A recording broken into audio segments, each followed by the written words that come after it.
Welcome back to the Deep Dive. Today we are looking at a story that, on the surface, looks like a bunch of boring percentages and stock tickers. It really does.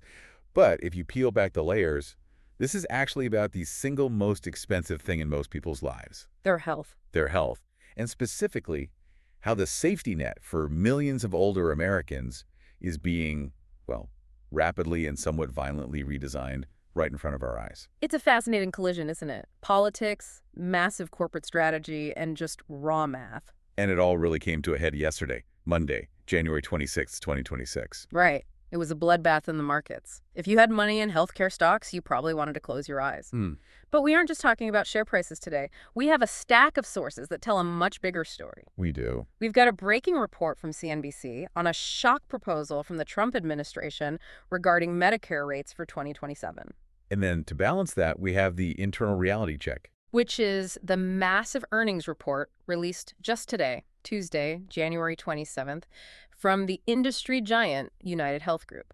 And when you layer those two sources on top of each other, you see this perfect storm. You have the government tightening the screws on one side. And the biggest corporation in the industry pivoting hard to survive on the other. Exactly. Pivoting is a polite way to put it. I mean, they are planning to shrink. The biggest health insurer in the world is saying, we want fewer customers, which sounds absolutely bananas for a publicly traded company. It does sound counterintuitive. But once we get into the numbers, you'll see why it might be the only move they have left. Okay, let's unpack this. We need to start with the catalyst, the thing that set the market on fire yesterday. Right. The Trump administration released their proposed rate updates for Medicare Advantage for 2027. And Wall Street analysts spend their whole lives modeling this stuff, so what were they expecting? The consensus on the street was, they were expecting a rate increase somewhere between 4 and 6%. They were kind of banking on a Trump bump, assuming a business-friendly administration would be generous to private insurers. So they expected a 4 to 6% raise. What did they actually get? He's got a proposal for a net average payment increase of 0.09%. Oh, 0.09. That's not even a tenth of a percent. Yep. That's basically nothing. It's a flat line. And this is where we need to pause and explain why this number caused such a panic. Right. Because to the average person, flat sounds like, okay, you get the same amount of money as last year. What's the big deal? Yeah, if my salary stays the same, I'm not thrilled, but I'm not, losing money. But in healthcare, you are.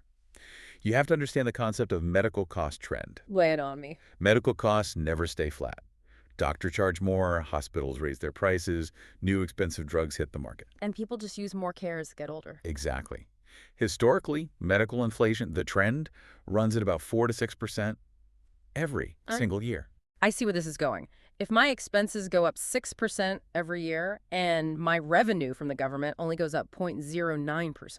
You are effectively taking a 5 to 6% pay cut.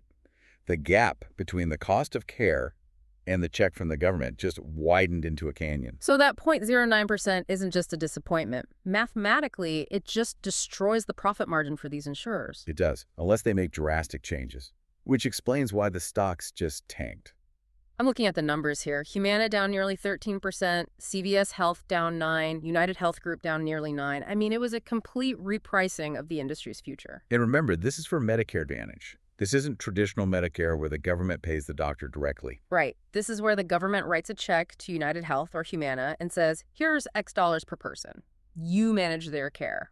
And if that check doesn't cover the rising cost of the knee replacements and the heart medications, the insurer eats the loss. So why would the administration do this? I mean, you've got Dr. Mehmet Oz running CMS now. His quote in the CNBC piece was all about payment accuracy and protecting taxpayers. Is this just budget hawk stuff? It's budget hawk stuff, but there's a technical layer to it called risk adjustment that is really at the heart of the fight. Risk adjustment. Okay, that sounds like the most boring term imaginable. It sounds boring, but I promise you it is the billion-dollar battleground. Here's the simple version. Please? In Medicare Advantage, the government pays the insurer more money for sicker patients. Okay, that makes sense. Sicker people cost more. Theoretically, yes. But for years, there's been a controversy over what's called coding intensity or upcoding. The government believes that insurers have been aggressive, maybe too aggressive, in documenting every single minor ailment a patient has. To make them look sicker on paper. Precisely. to inflate those payments. So Dr. Oz isn't just saying we're broke. He's saying we think you guys have been gaming the system and we're closing the loophole. That's it, exactly. When he talks about modernizing risk adjustment, that is Washington code for we are going to stop paying you extra for things we don't think are statistically valid anymore. So it's a double whammy. It is. The base rate isn't keeping up with inflation, and the bonus money for sick patients is getting harder to claim. Talk about a rude awakening. Wall Street thought a Republican administration meant open season for profits. And instead, they got a crackdown. It's a massive irony. Yeah. But it also shows that protecting the taxpayer is a powerful political tool, regardless of which party is in charge. Okay, so that is the external shock, the government proposal for 2027 that dropped yesterday. But to really understand the panic, we have to look at the internal reality, because even before this news, the industry was already bleeding. Right. And for that, we need to shift gears to the earnings report released today by United Health Group. This covers what actually happened in 2025. And UNH is the giant. They're the bellwether. If they are struggling, everyone is struggling. Absolutely. And looking at the top line, you wouldn't think they were struggling. Revenue for 2025 grew 12% to $447.6 billion. It's nearly $500 billion. That is a GDP of a medium-sized country level of money. It is an astronomical amount of cash moving through the system. Yeah. But in insurance, revenue is vanity, margin is sanity. Right. It doesn't matter if you bring in $400 billion if you spend $401 billion. And in 2025, they face some just brutal headwinds. Let's list the casualties. First, the cyber attack. The report mentions final cyber attack costs. Yes, the fallout from the Change Healthcare hack. The report lists the total impact for the year at $799 million. Almost $800 million. I get upset when I leave a $20 bill in my jeans and it goes through the wash. I can't even comprehend losing $800 million because someone clicked the wrong link. It's a staggering sum, but believe it or not, for a company this size, that wasn't even the biggest problem. What was? The real killer was the medical care ratio, or MCR. Okay, let's do some napkin math here so everyone understands this. The report says the MCR jumped to 89.1%. Break that down for us. It's simple. For every single dollar United Health collected in premiums from you or the government, they had to turn around and pay out 89.1 cents to doctors and hospitals for care.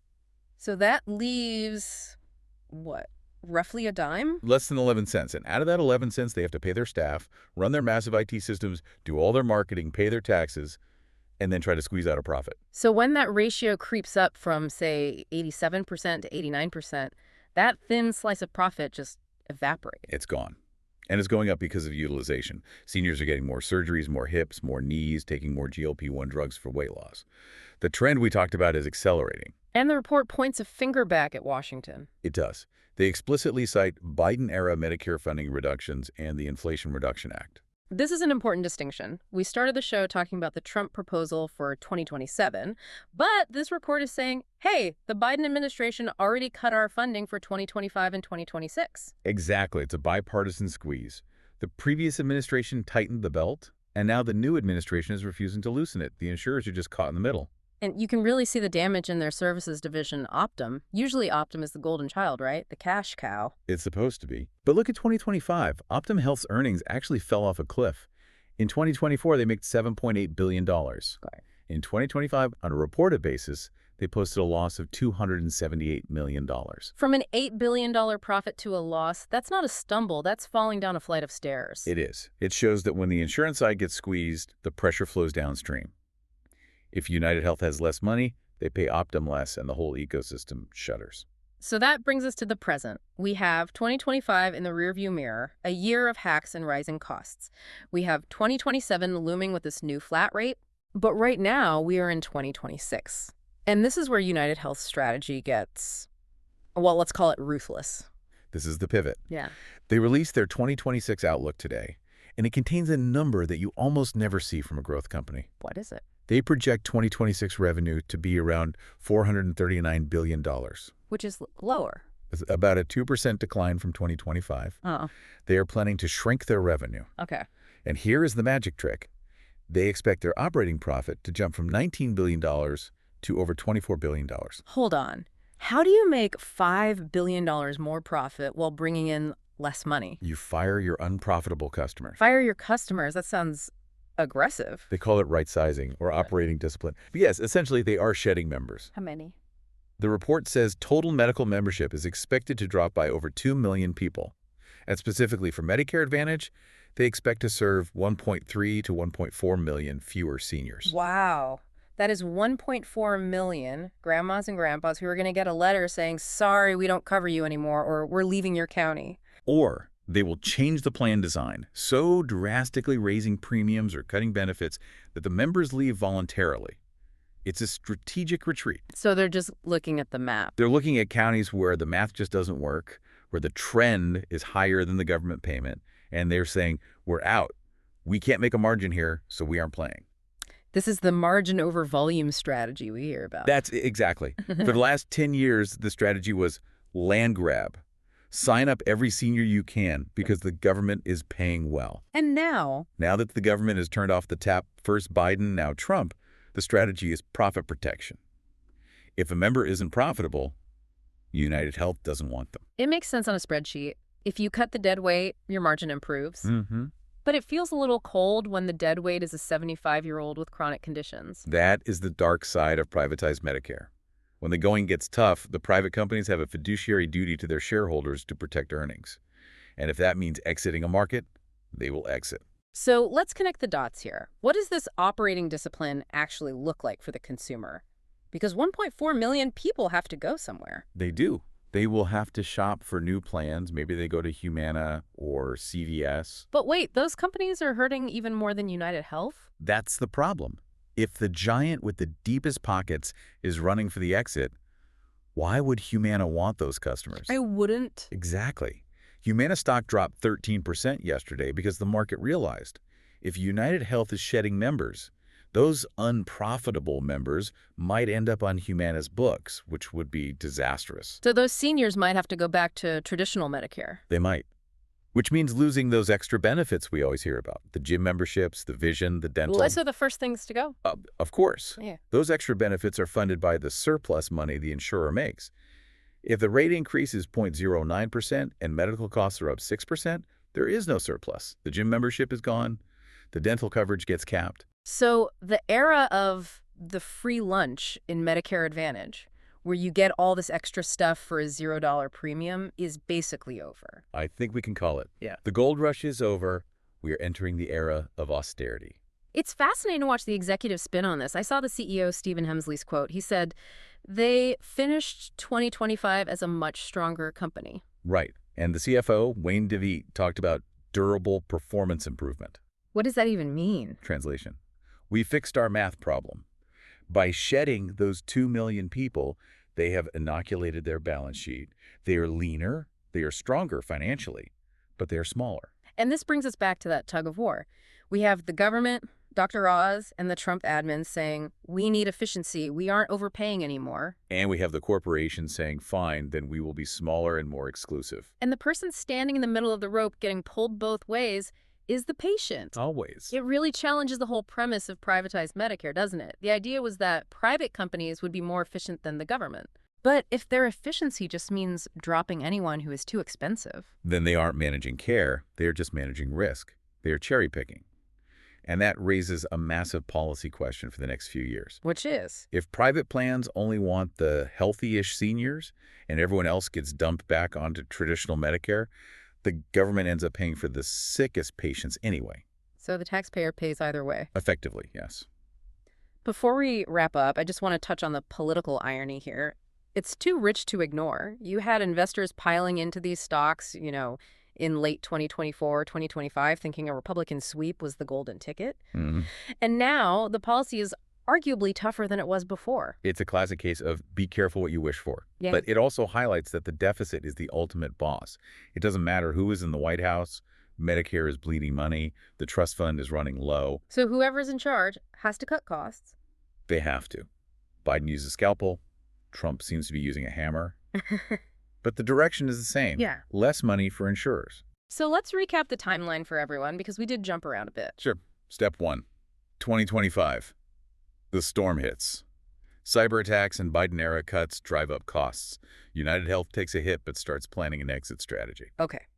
Then, step 2, 2026, right now. The pivot. UnitedHealth executes the plan to shed 1.4 million seniors to restore their profits. And step 3, 2027, the future. The Trump administration proposes a 0% real-term raise, signaling that the pressure isn't going away. It's the new normal. It's a sobering picture. If you're an investor, you're looking at a company that is prioritizing margin over growth, which might actually be smart. But if you're a patient, You need to read your mail very, very carefully this open enrollment season. Your plan might not look the same next year. So here's a final thought for you to chew on. We often talk about healthcare in terms of access and quality, but what we are seeing here is healthcare purely as a math problem. If the largest, most sophisticated health insurer in the world, a company that employs 400,000 people, decides that it cannot make a profit insuring 1.4 million American seniors, what does that say about the actual cost of care in this country? It suggests the price tag is higher than anyone, government, or corporation wants to pay. And until we fix that, we're just moving the bill around the table. Thanks for diving in with us. See you next time.